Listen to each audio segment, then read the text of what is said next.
All right, everyone. Hello and welcome into the GM Search Extravaganza presented by the Minnesota Vikings. It's only been a few short days since the firing of both Mike Zimmer and Rick Spielman. And while it seemed like it was a little slow to begin the process of finding a new general manager and head coach has begun by the Minnesota Vikings as we slowly move our way into the infancy of the offseason heading into 2022. So what we're going to do today in this video is we're going to recap so far the list that has been collected of potential candidates for the vacant general manager position for the Minnesota Vikings. I have them here. We will discuss them and we'll go over some other things that relate to it. And it seems like the Vikings are going about business the way that they said they would, and I'm speaking of ownership here, that they were going to find the general manager first and then have the general manager partake in the head coaching search so they could have some influence on who was going to be hired to be the next head coach of the Minnesota Vikings. So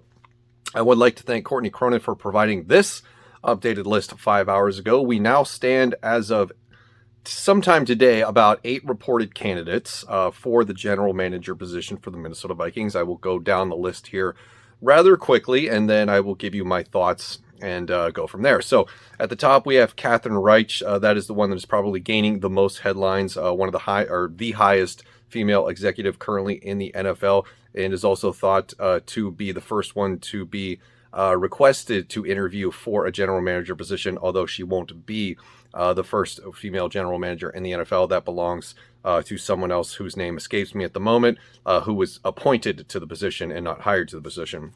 She is from the Philadelphia Eagles organization. Also on the list, we have John Spytek of the Tampa Bay Buccaneers. Why not bring in somebody from a Super Bowl championship team? We have Kwesi Adofo-Mensah from the Cleveland Browns. We have Elliott Wolf from the New England Patriots, Brandon Brown from the Eagles, Ryan Poles from the Chiefs, Glenn Cook from the Cleveland Browns, and Monty Austinfort, somebody who has ties to the Minnesota Vikings organization years and years and years ago from the Tennessee Titans. So that is the updated list. It currently stands at 8 candidates total. We'll begin the interviewing process, and we may hear 1 or 2 more names in the coming days, but I do believe that 8 is a pretty solid round number.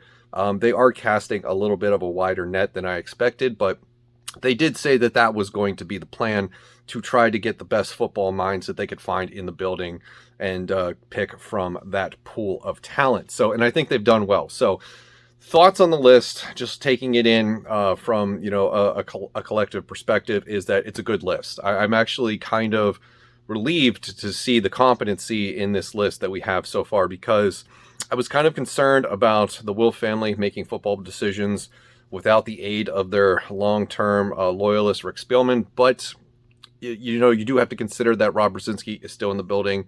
COO Andrew Miller is still in the building. They are definitely aiding in and assisting in this search, and I think that is going to do them well and serve them well.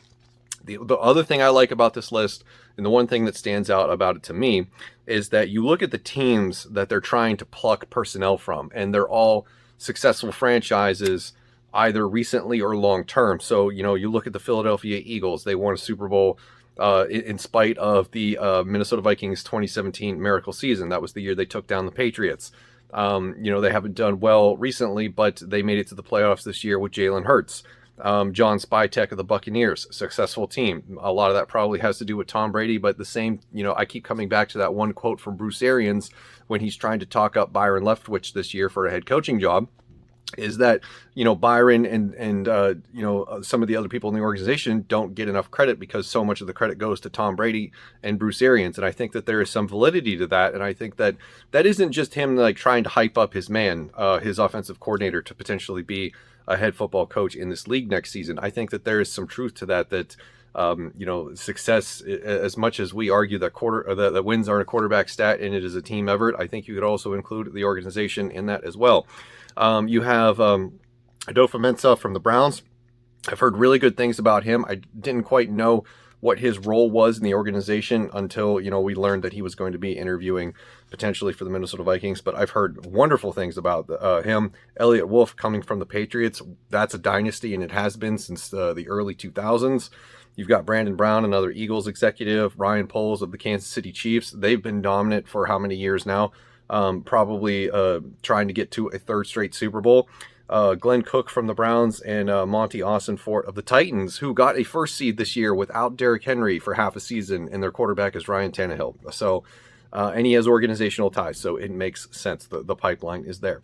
So a couple of notes is I saw a lot of people early on after Spielman and Mike Zimmer were fired about how the Vikings were pretty radio silent for the first 24, 36, 48 hours, however long it was, because, other teams were... people were reporting that other teams were linked to various people for not only general manager, their open general manager position, but their head coaching position. And the Vikings weren't linked to any of those early reports by reporters. And my answer in response to that is don't panic when you see other teams, putting together these long lists of people that they've requested interviews for, because the Vikings are going about this in a way that shows confidence in their brand and their product, and that people are going to want to wait and see what the Vikings do, because that is the more desirable job. I think, and the other reason that you see all of those reports from other teams, like, wow, that's a lot of people are interviewing for the Bears job. It's because the team is leaking that information.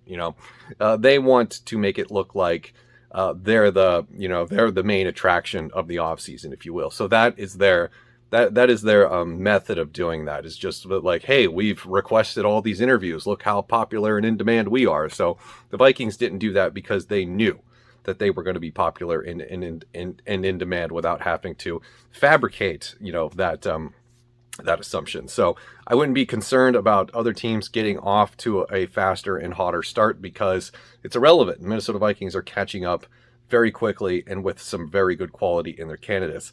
And then the other thing that I want to mention is that this is going to take some time, and I think that we shouldn't panic the longer that this plays out, because as I said before, I think the good candidates are going to wait to see what the Vikings do, because they're going to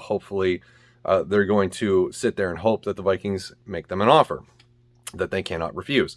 And so I wouldn't panic. I wouldn't show any sort of concern that the Vikings are taking too long to name a general manager. I think there will be a few head coaches that get plucked from the pool.